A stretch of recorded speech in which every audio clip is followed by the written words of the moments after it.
우리나라 간암의 원인은 약 85% 정도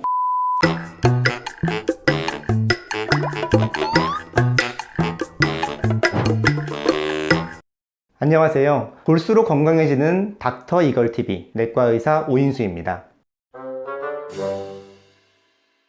간암이란 간에서 1차적으로 발생한 악성 종양을 의미합니다. 만약 간세포가 장시간 지속적으로 어떤 공격인자에 의해 손상을 받게 되면, 예를 들어 알코올, 지방간, 그 밖에 여러 간염 바이러스들의 노출이 장기간 되게 되면 간세포가 염증을 유발하게 되고, 이러한 염증이 오랜 기간 지속되면 재생결절이라는, 쉽게 말해 간세포가 흉터세포로 바뀌는 과정을 거치게 됩니다. 그러면 이러한 재생결절 중에 일부분은 비정상적으로 악성 변화를 거쳐 간암으로 진행을 하게 됩니다. 그리고 시간이 지나게 되면 간암은 다른 암처럼 간 내에서 다발성으로 퍼질 수 있고, 다른 장기로의 전이를 거쳐 진행성 간암으로 발생을 할 수 있습니다. 사실 간암은 굉장히 진행된 상태가 아니라면 증상이 없는 경우가 대부분입니다. 그래서 이제 흔히 간은 침묵의 장기라고도 알려져 있습니다. 하지만 굳이 간암의 증상으로서 대표적인 부분 몇 가지를 말씀드리자면, 첫째, 간은 이제 오른쪽 상복부에 위치한 장기이기 때문에 간에 굉장히 큰 종양이 유발된 경우에는 어떤 종괴를 촉지하셔서 병원에 오시는 분도 있겠고, 때론 통증이 생겨서 오시는 분도 있습니다. 하지만 이는 굉장히 진행된 상태에서만 가능한 증상이기 때문에 사실 이제 초기의 간암은 증상 없이 이런 증상을 호소하지 않고 오시는 분이 더 흔하게 있고요. 그 밖에 이유를 설명할 수 없는 체중 감소 또는 만성 피로감, 이 또한 우리 몸에서 간이 나타내는 위험 신호일 수가 있겠습니다. 그리고 마지막으로 황달 증상도 간암의 한 사인일 수 있겠는데요. 우리 몸의 담즙이 사실 간에서 만들어지고, 담즙은 담낭이라는, 쓸개라는 장기에 저장이 되는데, 간에 큰 종괴가 발생해서 이런 담즙이 지나가는 길을 막게 되면 담즙이 몸에 정체되는 현상으로서 황달이 생기고 소변이 짙어지는 듯, 그런 증상을 보통 발견할 수가 있겠습니다.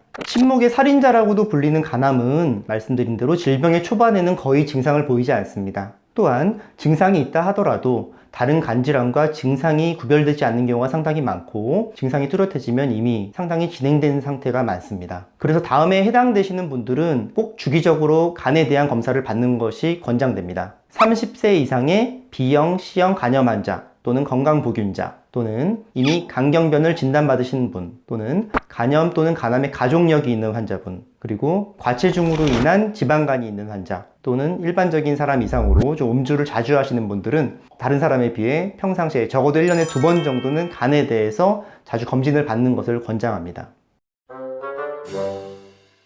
특히나 간염 검사는 꼭 해야 합니다. 대부분의 경우 간암은 간염 바이러스에 걸리고 또는 지방간 같은 만성 간질환을 앓고 계신 분이 그에 대한 원인을 치료하지 않았을 때 이러한 만성 간염이 간경화로 진행을 하게 되고, 그 이후에 발생하는 경우가 대부분이기 때문입니다. 우리나라 간암의 원인은 약 85% 정도 B형 간염, C형 간염 후에서 생기는 걸로 알려져 있습니다. 따라서 B형 간염과 C형 간염이 내 몸에 존재하지 않는지 정기적으로 체크하시는 것이 먼저 권장이 되겠고, 이제 미리 가지고 계신 경우에는 이제 그에 대한 치료를 전문의와 함께 상담하시는 것이 좋겠으며, 간염에 걸려있지 않은 것이 확인됐으면 이에 대한 백신을 맞음으로써 예방할 수 있으므로 예방접종을 꼭 받으실 것을 권유하겠습니다. 간염 검사는 가까운 의원이나 보건소에서도 쉽게 혈액검사로 시행해 볼 수가 있겠습니다.